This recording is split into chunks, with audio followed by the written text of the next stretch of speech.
Bonjour à tout le monde. Alors, on va faire un petit test avec cette vidéo aujourd'hui. Vous allez avoir donc un corrigé expliqué pas à pas avec cette vidéo des 3 exercices qui étaient en travail à faire là pour la semaine.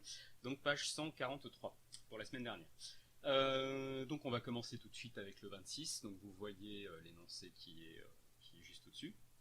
Donc là, on a deux types de tirages différents. D'abord, on va lancer un dé, puis selon le résultat du dé, on va piocher au hasard une boule dans une urne, et donc l'urne dépendra du résultat du dé. Voilà.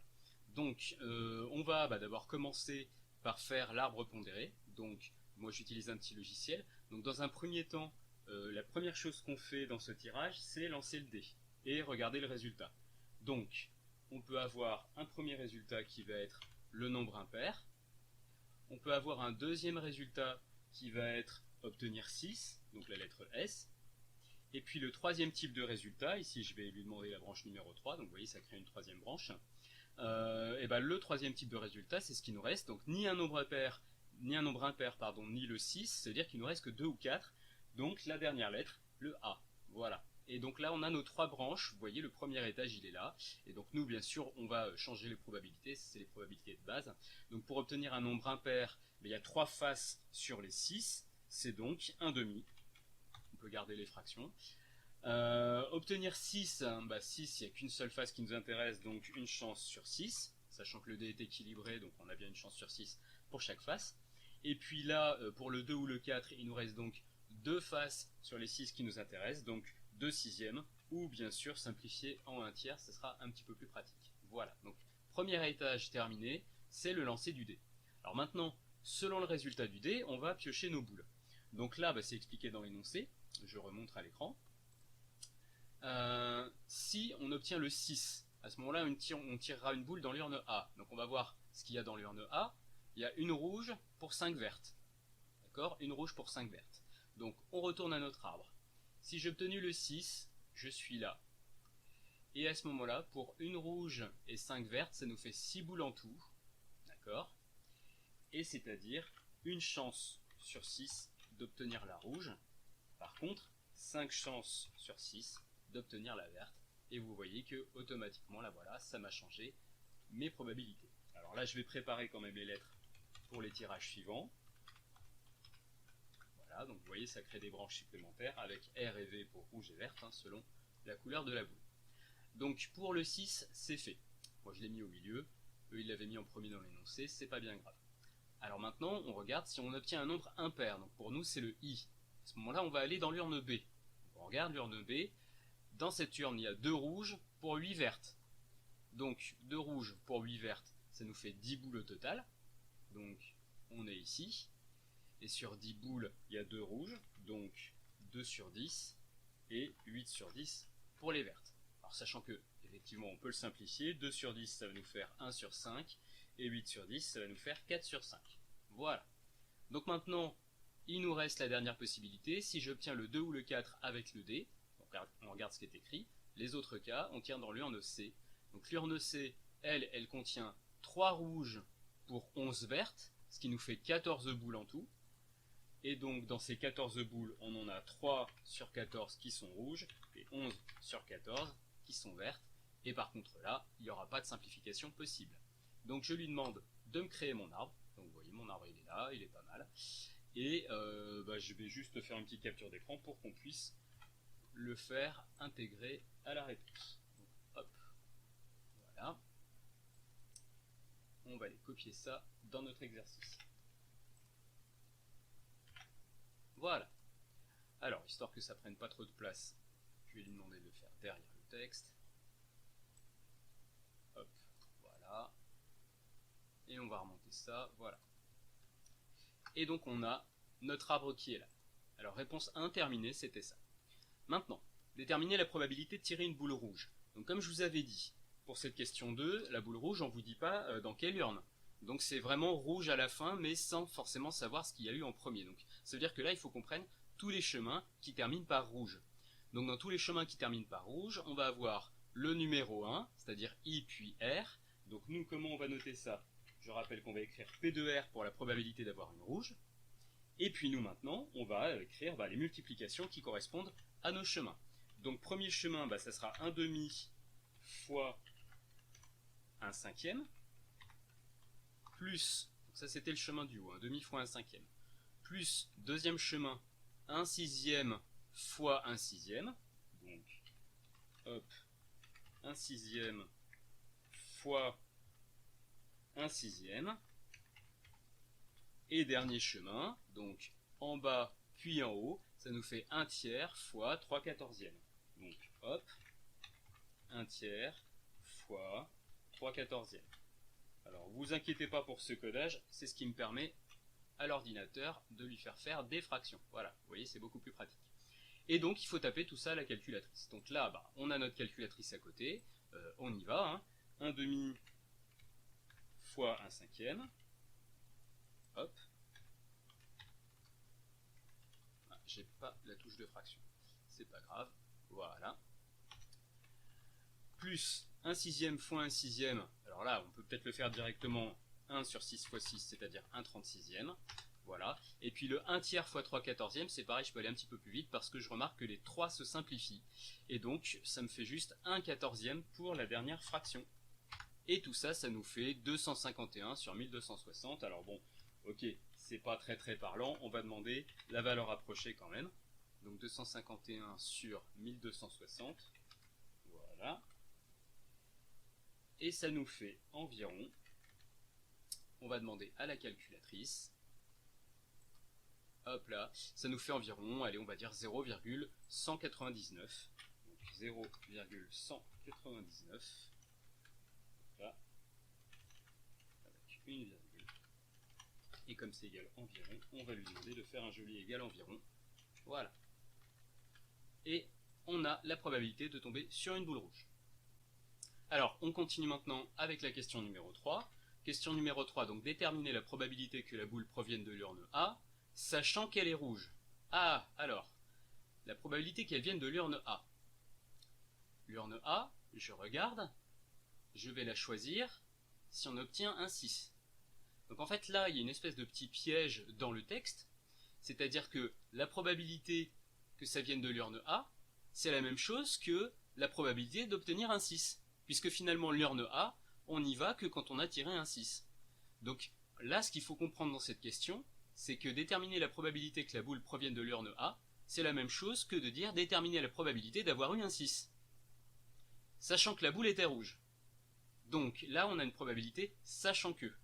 Donc, ça va s'écrire comme ça.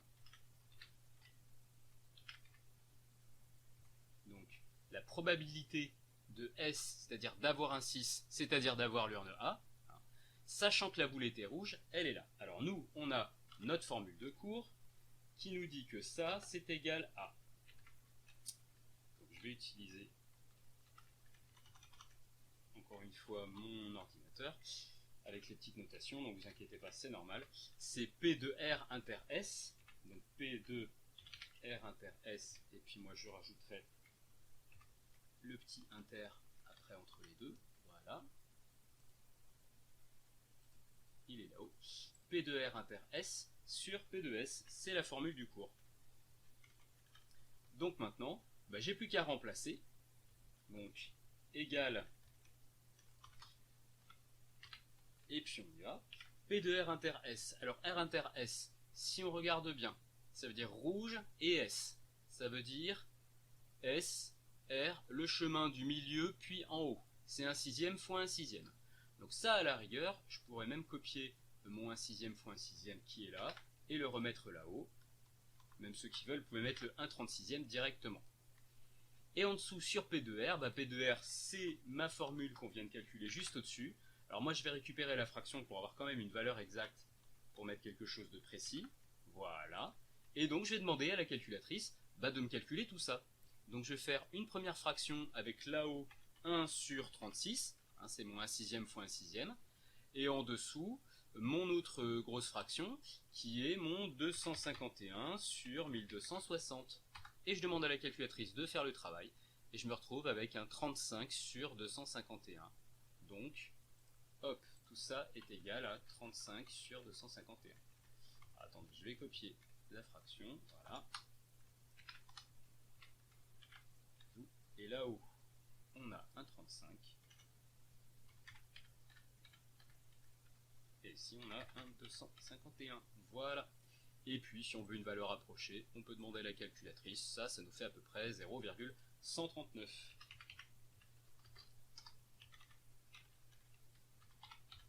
Et c'est fini. Le plus important là-dedans est, vous voyez comme encore une fois, d'arriver à faire l'arbre correctement. D'abord le dé, puis l'urne, et puis après de bien lire les questions pour savoir à quel chemin ça correspond. Voilà. Alors maintenant on va passer au 27. Le 27, donc on dit qu'une personne a révisé 15 des 25 thèmes pour préparer un oral. Lors de cette épreuve, l'étudiant tire 2 sujets au hasard, puis choisit un des 2 sujets.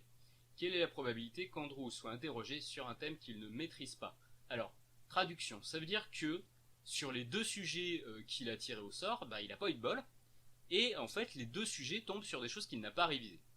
Alors, déjà on va regarder, si pour des sujets qu'il a révisés il y en a 15 sur 25, ça veut dire qu'il en reste 10 sur 25 qu'il n'a pas révisé. Donc ça c'est assez logique. Donc, ma probabilité, ça va être quoi? Déjà, pour mon premier tirage, on va rajouter à l'intérieur, ce sera mieux, hop là. Pour mon premier tirage, le premier sujet tiré au sort, forcément, c'est un des 10 sur 25 qu'il n'a pas révisé, ça c'est sûr. Sauf que là,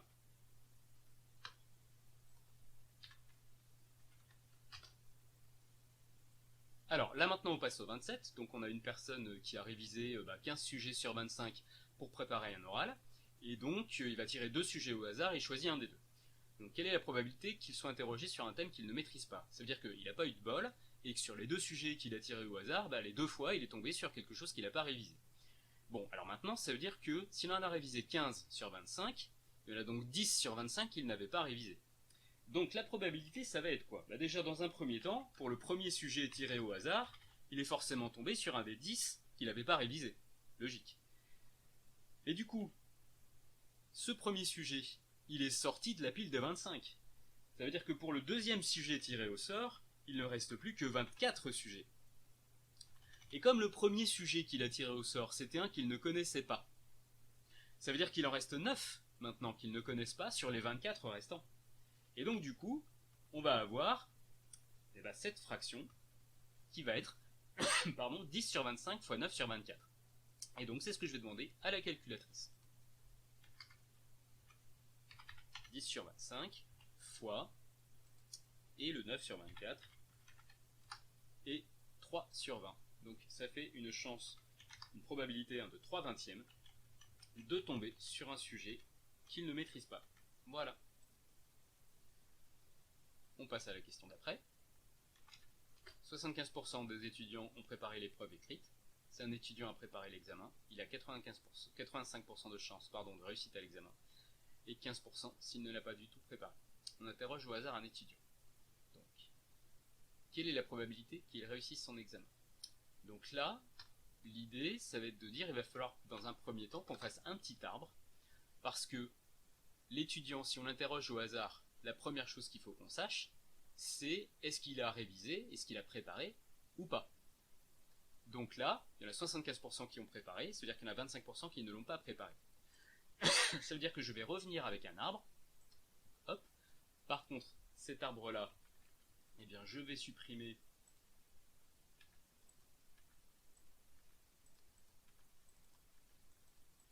cette partie-là, il n'y en a pas. Effacer tout. Voilà, comme ça sera mieux.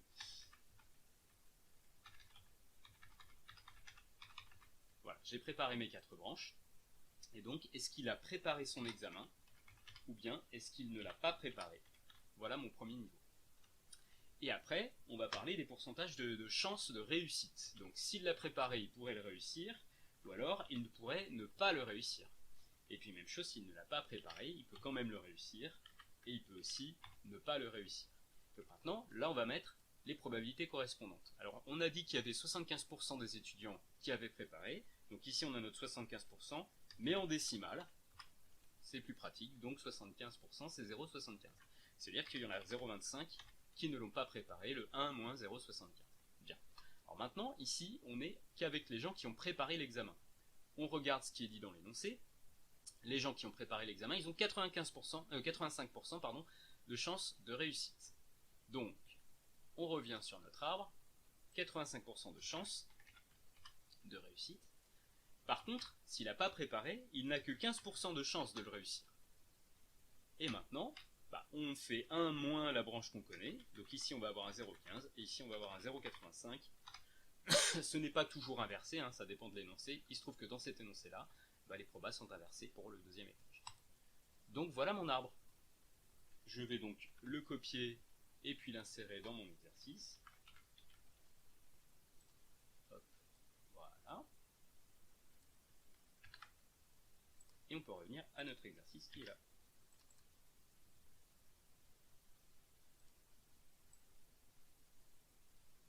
Hop, on va la réduire un petit peu. Et on y est. Question 2. Alors voilà. Les étudiants qui ont préparé, qui n'ont pas préparé, ils peuvent réussir ou pas, et aussi, ils peuvent réussir ou pas. Maintenant, on est prêt pour nos questions. Quelle est la probabilité qu'ils réussissent son examen? Alors là, c'est R. Sachant que, on ne sait pas s'il a préparé ou pas, donc on prend tous les chemins qui finissent par R, celui-ci et celui-ci. Donc, la probabilité qui m'intéresse, ça va être 0,75 fois 0,85, plus 0,25 fois 0,15. Et puis on va demander à la calculatrice de faire le boulot. Donc 0,75 fois 0,85 plus 0,25 fois 0,15. Et elle nous dit 0,675 et c'est ma probabilité. Donc quand vous prenez un étudiant au hasard, il y a à peu près 67,5% de chances que ce soit quelqu'un qui réussisse son examen. Voilà. Petit b, on a une question avec une proba conditionnelle. Il y a le sachant que, je pense. Quelle est la probabilité pour un étudiant ayant réussi l'examen de l'avoir préparé? Donc on sait qu'il a réussi, sachant R, de l'avoir préparé, probabilité de P. Ça va nous s'écrire comme ça.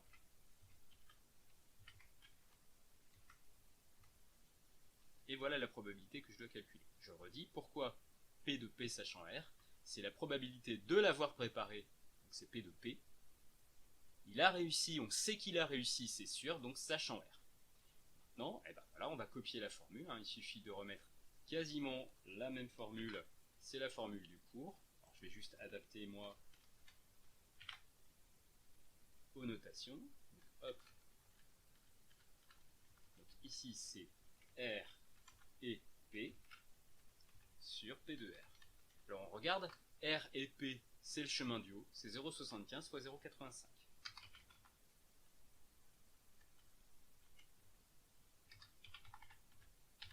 Et en dessous, P de R c'est celle qu'on vient de calculer, la probabilité de réussir l'examen, donc 0,675. Voilà, et on demande à la calculatrice de faire le boulot. Donc hop là, 0,75 fois 0,85 sur 0,675, et vous voyez que là on va être obligé de mettre en fraction, si on veut quelque chose de précis, 17 sur 18, et si vraiment on veut une valeur approchée, environ, je crois que c'est 0,944, il faut que je retrouve, voilà, 0,944 environ, c'est-à-dire à peu près 94,4% de chance. Voilà. Alors on arrive à l'exercice 28, donc là on a une personne qui a lu dans un article qu'il n'y a pas de femme daltonienne, donc on va vérifier cette affirmation. Donc dans la population française on a 48% d'hommes, 4% de daltoniens, tout, hein. Parmi les hommes, on estime à 8% le nombre de daltoniens. On interroge une personne au hasard, on considère les événements, D, la personne interrogée est daltonienne, H, la personne interrogée est un homme. Donc l'idée, c'est qu'on va essayer de prendre quelqu'un au hasard dans la population, on va regarder une première chose, puis on va regarder une deuxième chose. Bien. Alors là, les phrases, vu comment elles sont écrites, on pourrait se dire, est-ce que je vais vérifier en premier si c'est un homme ou une femme, ou si c'est un daltonien ou pas? L'info que j'ai ici, c'est parmi les hommes, on estime à 8% le nombre de daltoniens. C'est-à-dire que ça c'est chez les hommes. C'est-à-dire qu'il faut qu'on sache qu'on est chez les hommes en premier. Donc je vais commencer avec homme-femme, et après je vais faire daltonien ou pas. Donc je retourne sur mon arbre. Donc ça, cette fois-ci, en premier, je vais vérifier si j'ai affaire à un homme ou à une femme, et après je vais vérifier si cette personne est daltonienne chose chez les femmes, daltoniennes ou pas. Alors là, il y a des probas que je ne pourrais pas remplir. On va regarder dans le texte encore une fois. Donc on sait qu'il y a à peu près 48% d'hommes, 4% de daltoniens. On va remplir ça. 48% d'hommes, ça veut dire une probabilité de 0,48 de choisir un homme. Et donc il reste 0,52 pour choisir une femme. 48%, 52%. Bien. Maintenant, attention, le 4%, c'est 4% de daltoniens en tout. Donc là, pour l'instant, on ne sait pas si c'est chez les hommes ou pas. Ce qu'on sait par contre, c'est que chez les hommes, on a à peu près 8% de daltoniens. Donc là, par contre, ce qui est sûr, c'est chez les hommes, c'est ici, on a 8% de daltoniens, 8%, 0,08, et donc 0,92 non daltoniens. Maintenant, chez les femmes, le problème, c'est qu'on ne sait pas. Donc là, ici, on ne peut rien remplir. On ne connaît pas cette probabilité. Et pour l'instant, on ne peut pas faire mieux. Donc voilà l'arbre qu'on a pour l'instant. L'idée à la rigueur, ce qui nous intéresserait vraiment, ce serait de connaître le nombre de daltoniens chez les femmes. Donc c'est quelque chose qu'on va noter avec le petit symbole qui est là. Je vais mettre un petit point d'interrogation. Je ne sais pas s'il va me le mettre. Voilà. C'est cette probabilité-là qui nous intéresse. Donc, je copie l'arbre encore une fois. Et on va encore une fois se servir de cet arbre pour essayer de répondre à l'exercice.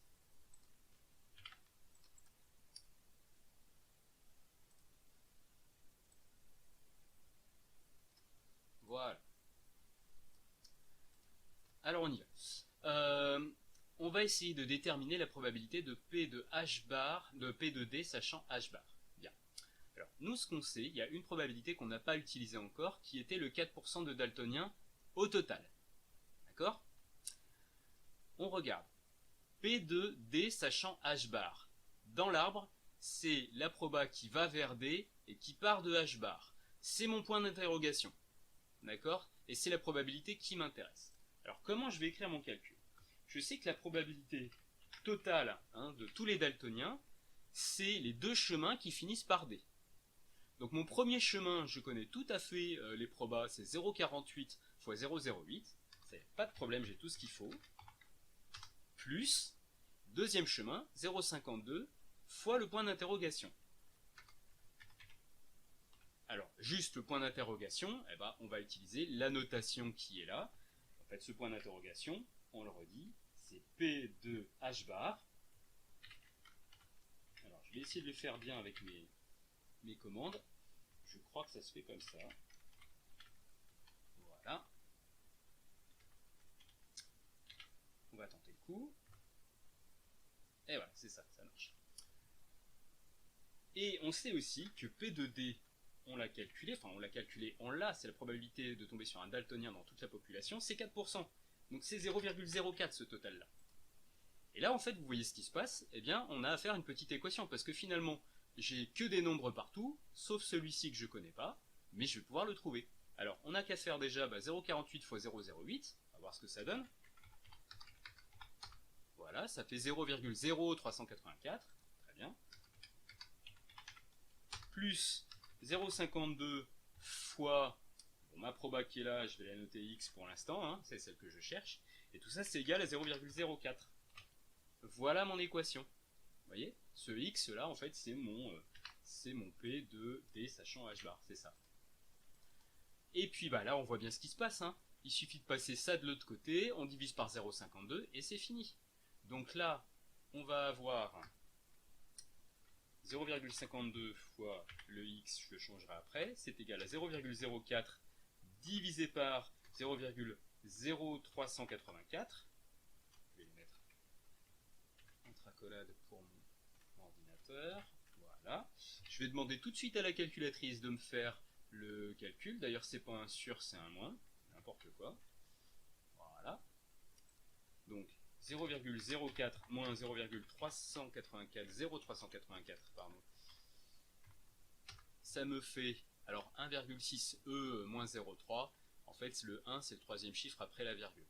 C'est-à-dire que là, j'ai 0,001 et 6. Voilà. Maintenant, j'ai plus qu'à diviser par 0,52, sachant que le X, c'est toujours la probabilité que je cherche. Voilà. Donc, Maintenant, la probabilité que je cherche, c'est 0,0016 divisé par 0,52. On referme, on va demander à la calculatrice de nous calculer ça.